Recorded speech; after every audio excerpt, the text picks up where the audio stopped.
Well, hey there, this is Arthur Morris. I've been photographing birds for 38 years, and I can teach you how to make great pictures of birds. I visited Egmont Key once about 15 years ago and saw all the tern chicks, but they make it impossible to get back.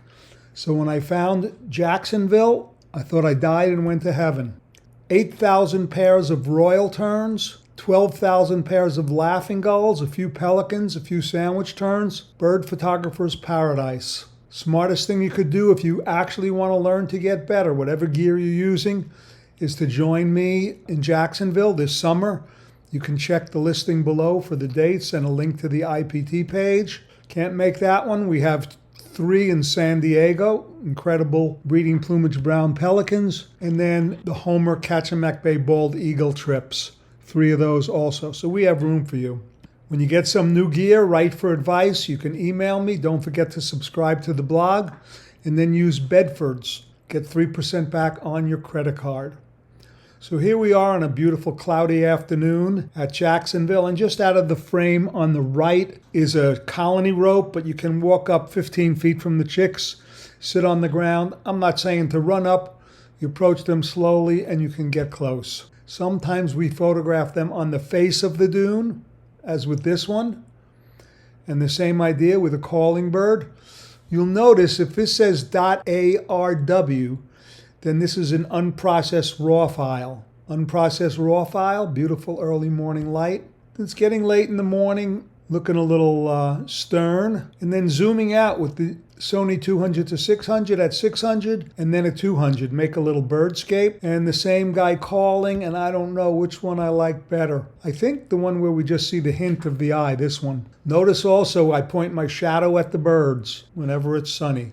Some of the chicks fall down the face of the dune. Here the adults are urging them to climb back up, and then I zoom in for a tighter shot. Now we're sitting, and the wall of the dune is the background, and we have about a 3-week-old, 3.5-week-old chick on our left, and then a much smaller chick about 10 days on our right. An early morning light again, get a fairly clean background, get low, I'm sitting, and you can see the difference in color. This is the processed image, and this is out of the camera, so it's a little too warm for my taste. And rarely you'll get one standing up tall for a nice vertical. This is the raw, and this will get a crop from here, from below, and the left. Tighten it up a little bit. Here's an unprocessed image, early morning light. Notice my shadow pointed right at the bird. And then the processed image, next one in the frame. Let's see, this one was actually first, this one was second, but more accurate color. Another one about 2.5 weeks, and losing the bird on the left is easy with either the patch tool or content to wear fill. And here I am right on the ground. I have the lens on panning ground putter on my ankle, and that's the wall of the dune in the background. Lots of wing stretching. You'll see some stretching and you'll think that they're injured. They're fine, they just walk around. It might have to do with heat conservation, thermoregulation. And then we'll go for the ones on the top of the dune. Get the blue sky background, or if you get up on a ladder, you could get some vegetation and a nice juxtaposition here with the bird in the front being younger with the black legs and the bird in the back a little older with the orange legs. And here's one boy. I wish I pointed the lens to the left. I didn't need that guy on the lower right. And even if I had focus on the bird that's now in the middle, it'd have been cool to have the begging bird in the frame. And Sony's eye tracking could have let me do that easily, but I wasn't thinking fast enough. This is a processed image, a nice juxtaposition of 2 royal tern chicks top the dune. And sometimes we get some nice grasses, beach grasses in the background. Here's one a little further up the beach. You walk down a bit, the baby terns are in the grasses, and it's easy in Photoshop to get rid of the tail of that bird. And a nice fuzzy young one, about 2.5 weeks old. And then in the afternoons, we get them out on the beach. There's all kinds of tide pools. And a nice lower one, clean. This one is a raw file, so pretty clean beach. About 3 weeks old, I would guess.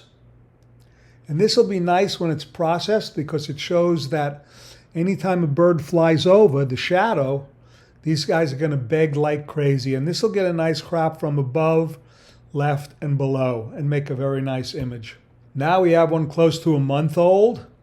The orange legs, he's standing by the edge of a tidal pool. And a little one fluffing and begging. And once in a while, if you get really lucky and persistent, this is an unprocessed image of about a 2.5, 3-week-old on the left, 2.5 I'd call it, and an adult on the right. And this one slays me. Two things. I should have gotten lower, and the head of the adult is turned away. But the young bird is a beautiful bird, one of the ones with more black in the feather edgings. And the tern chicks can get in trouble. Here, a laughing gull is thinking of getting one for dinner. Grabs them. Here, I should have pointed the camera up a bit instead of cutting the heads off the terns. And this one mercifully escaped. This one is out on the beach on the edge of one of the tide pools, and I have the lens right on the ground. Another one while seated. This guy's begging. This one is already processed. And they don't all make it. About half of the eggs that hatch in the entire bird world don't live to see fledging. This little tiny chick was on the clean open beach. He must have been grabbed by a laughing gull who decided that he wasn't hungry enough to swallow it. And here's an older one, 2.5 weeks or so, 3 weeks, that didn't make it. Most of them probably dying of starvation. The idea is to get them fledged and flying. This bird is probably more than a month old. You see its primaries growing in, and it should be flying in a short while.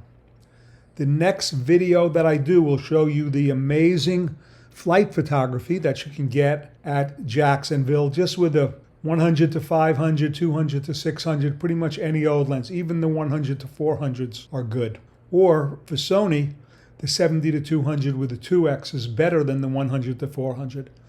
Anyway, check out the dates if you're going to be anywhere near Jacksonville. Beautiful flight photography, laughing gulls, some baby pelicans. I hope to see you this summer, June and July. There are 3 trips. Until then, be safe, have fun, and make some great pictures. And don't forget to subscribe to the blog. Free lessons every day. Love you, Artie.